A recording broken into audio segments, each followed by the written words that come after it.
नमस्कार दोस्तों, स्वागत है आपका फिर से हमारे चैनल में। और आज हम आ गए हैं फिर से एक और इंटरेस्टिंग वीडियो के साथ। तो दोस्तों, वीडियो में एंड तक बने रहना और वीडियो अच्छी लगे तो लाइक शेयर एंड सब्सक्राइब करना ना भूलें। तो चलते हैं दोस्तों टॉपिक की तरफ। 6 जुलाई 2022 बिहार विधानसभा के 100 साल पूरे होने पर समारोह में 12 जुलाई को खुद प्रधानमंत्री मोदी आने वाले थे। पूरे बिहार में जोर शोर की सजावट के साथ सिक्योरिटी इंतजाम भी चरम पर था। बस बिहार एक बात से अनजान था कि कुछ लोग ऐसे भयानक दृश्य को अंजाम देने की तैयारी में हैं जो पूरे भारत को हिला देगा। बलवारी शरीफ इलाके में अहमद पैलेस नाम के एक घर में पहली में कुछ लोग हथियार और ग्रेनेड्स की गिनती कर रहे थे। दरअसल ये लोग पीएफआई के सदस्य थे और 12 जुलाई को भारत के प्रधानमंत्री की दिन दहाड़े हत्या करना चाहते थे। इनकी प्लानिंग काफ़ी महीनों से चल रही थी और ये बिहार के चप्पे चप्पे से वाकिफ थे। इन्होंने प्रधानमंत्री मोदी को मारने की सारी तैयारी कर ली थी, लेकिन ये अनजान थे कि दूसरी तरफ अजित डोभाल ने इन्हें और इनकी पीएफआई को जड़ से मिटाने का संकल्प ले लिया है। आज की वीडियो में हम देखेंगे क्या ये लोग प्रधानमंत्री तक पहुंच पाएंगे, और अगर नहीं तो कैसे डोभाल इन्हें और 17 राज्यों में फैले इनकी पीएफआई के साम्राज्य को बिना बंदूक की गोली चलाए एक ही झटके में ध्वस्त कर देंगे। साथ ही हम ये भी जानेंगे वो कौन सी चुनौतियां थी जिस कारण पीएफआई को पिछली सरकार रे हाथ भी नहीं लगा पाई, और कैसे डोभाल ने उन सारी चुनौतियों का अकेले ही सामना कर लिया। डोभाल के इस डेयरिंग काम को नाम दिया जाता है ऑपरेशन ऑक्टोपस। वीडियो काफ़ी इन्फॉर्मेशन मिलेगी वीडियो में। एनएसए संभालने के बाद से ही डोभाल ने भारत के दुश्मनों को जड़ से मिटाने की प्रतिज्ञा ले ली थी। फिर चाहे वह 2016 की सर्जिकल स्ट्राइक हो या 2019 की बालाकोट स्ट्राइक, डोभाल ने भारत के दुश्मनों को लगातार धूल चटाई है। अब सवाल ये है कि पीएफआई ने ऐसे कौन से काली कारनामे किए जिसने वह डोभाल की हिट लिस्ट में चढ़ गए। बाबरी मस्जिद विंदस से समाज में पैदा हुए बंटवारों को कुछ लोग अपनी पहचान बढ़ाने के लिए इस्तेमाल करने का सोचते हैं। इसीलिए साल 1993 में केरल में national development front NDF, Karnataka में कर्नाटक का फोरम फॉर डिग्निटी केडीएफ और तमिलनाडु में मनीता नीति पसरा एमएनपी जैसे संस्थानों का जन्म होता है। ये खुद को मुस्लिम का मसीहा दिखाकर अपने अपने राज्यों में मजबूत पकड़ बना लेते हैं। ये तो साउथ में हो रहा था, वहीं पूरे भारत में एक सिमी नाम का संगठन बड़ी संख्या में मुस्लिम की सहानुभूति इकट्ठी करने में कामयाब हो रहा था। बस यही से समस्या शुरू होती है, क्योंकि सिमी डेमोक्रेसी में नहीं बल्कि दंगों और बंदूकों की गोली पर विश्वास रखती थी। सिमी 1998 में 50 लोगों को मारने वाले कोयम्बतूर धमाके करवाती है, दूसरे धर्मों के खिलाफ मुस्लिमों को भड़काती है और कश्मीर से लेकर पंजाब तक सभी जगहों पे आतंकवादी गतिविधियों के लिए हथियार भी सप्लाई करती है। यहाँ तक कि किसी सिमी के रिश्ते सीधा लश्कर तैयबा से भी जुड़ने लगे थे। इन्हीं कारणों से चलते भारत सरकार साल 2001 में सिमी से प्रतिबंध लगा देती है। अब साल 2002 में गुजरात दंगे होते हैं और सिमी में ऊंचे पदों पर रहे लोगों को एक बार फिर से मुस्लिमों की सहानुभूति इकट्ठा करने का मौका मिल जाता है। साल 2004 में कांग्रेस की सरकार आती है और वह समाज में धर्म के नाम पे हो रहे बंटवारे को रोकने के लिए धार्मिक संगठनों पे नरमी बरतने लगाती है। इसी बात का फ़ायदा उठाकर सिमी की टॉप लीडरशिप रहे लोग जैसे कि SIMI general secretary Abdul Rahman, SIMI Kerala unity के हेड अबू बकर, सिमी के फाउंडर मेंबर पी कोया, ये सभी एक नई संस्था बनाने का फैसला करते हैं। ये जानते थे कि एनडीएफ, एमएनपी और के ए कड़ी ने अपने राज्यों में काफ़ी लोगों को जोड़ लिया है। इसीलिए ये तीनों को मिला के साल 2006 में बेंगलोर में पीएफआई नाम का संगठन शुरू करते हैं। रहमनुस डालते हैं, अब्बू बकर पॉलिटिकल विंग के हेड बनते हैं और पी कोया नेशनल एग्जीक्यूटिव के मेंबर बनते हैं। ये पीएफआई को मुस्लिमों के हक की आवाज़ उठाने वाले संगठन के रूप में दिखा रहे थे, लेकिन इनके असली इरादे आपको इनकी एक्टिविटी से खुद ही पता चल जाएंगे।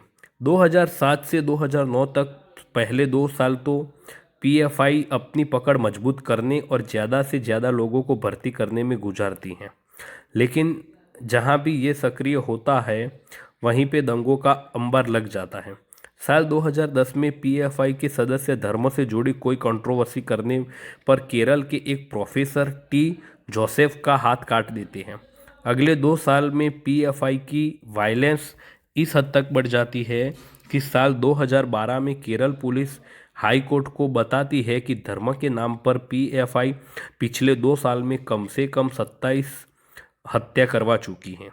2013 में केरल पुलिस कन्नौरमई जगह पर रेड मारती है जहां से तलवार, बम और बंदूकें बरामद होती हैं, जिसे पीएफआई इसे सेल्फ डिफेंस का कैंप बता के चला रही थी। 2016 में पीएफआई पर देश के अलग अलग हिस्सों में हिंसक दंगे भड़काने के 125 केस रजिस्टर हो चुके थे। अब पीएफआई की अशांति फैलाने की भूख सिर्फ दंगों तक सीमित नहीं रहती है, क्योंकि साल 2017 में सुरक्षा एजेंसियों को टिप मिलती है कि भारत के करीब 100 लोग आईएसआईएस में शामिल होने के लिए गए हैं, जिसमें ज़्यादातर पीएफआई के ही सदस्य थे। साल 2019 और 2020 में हवाला के जरिए पीएफआई पर पूरे देश के सीएए कानून के विरोध में हिंसक प्रदर्शन भड़काने के आरोप लगते हैं। पीएफआई पर 2020 में दिल्ली दंगों का भी फ्यूल करने के आरोप लगते हैं। साल 2022 तक पीएफआई का साम्राज्य 70 राज्यों में फैल जाता है और इसके ऊपर 1300 से ज़्यादा क्रिमिनल केसेस का चार्ज लग चुका होता है। पुलिस को पीएफआई के दफ्तरों में छापेमारी करने पर आईसीएस और अलकायदा द्वारा की गई दर्दनाक हत्याओं के भी वीडियो मिलते हैं। यहाँ तक कि देश को हिंसा की आग में झोंकने के लिए पीएफआई जो विदेशों से हवाला के जरिए फंडिंग का इंतजाम करता था, उस नेटवर्क में कुवैत, ओमान, कतर, सऊदी से लेकर सिंगापुर तक करीब 13,000 लोग जुड़ चुके थे। भारतीय सुरक्षा एजेंसियां पीएफआई की इन सारी गतिविधियों पर लगातार नज़र तो रख रही थी, लेकिन जिस हिसाब से पीएफआई ने आम मुस्लिमों के दिल में खुद की छवि एक मसीहा के रूप में बना ली थी, उस कारण से सुरक्षा एजेंसियां पीएफआई को हाथ नहीं लगा पा रही थी। इधर पीएफआई इतनी शक्तिशाली होने लगी थी कि उसका घमंड चरम पे था और बस यहीं पे वह अपने विनाश की वजह बनाने वाला कदम उठाते हैं। जुलाई 2022 में प्रधानमंत्री मोदी बिहार के दौरे पर जाने वाले थे और तभी बिहार पुलिस को एक टिप मिलती है और वह पलटवार शरीफ से अधर परवेज और जलाउद्दीन नाम के 2 पीएफआई के सदस्यों को बंदूक और ग्रेनेड के साथ रंगे हाथ पकड़ते हैं। पूछताछ में पता चलता है इनका प्लान और कुछ नहीं बल्कि भारत के प्रधानमंत्री को दिन दहाड़े मारने का था। इस वाक्य के बाद सुरक्षा एजेंसियां और खास करके अजित डोभाल समझ जाते हैं कि भारत की शांति के लिए देश के अंदर पनप रहे इस राक्षस का वध करना होगा और वह प्रधानमंत्री से वादा करते हैं कि 90 दिन के अंदर पीएफआई का भारत की धरती से वजूद खत्म कर दिया जाएगा। 30 जुलाई 2022 को अजित डोभाल नई दिल्ली में ऑल इंडिया इंटरफेथ कॉन्फ्रेंस का हिस्सा बनते हैं, जिसमें हर धर्म के धार्मिक लीडर शामिल थे। ये सभी भारत के धर्म के नाम पर नफरत फैलाने वाली संस्थाओं के विरोध में इकट्ठा हुए थे। इस मीटिंग में सूफी सचदनशीन काउंसिल के चेयरमैन सैयद नसरुद्दीन चिश्ती साफ कहते हैं कि भारत के कानून को हाथ में लेने वाली पीएफआई जैसी संस्थाओं को भारत सरकार द्वारा बैन कर देना चाहिए।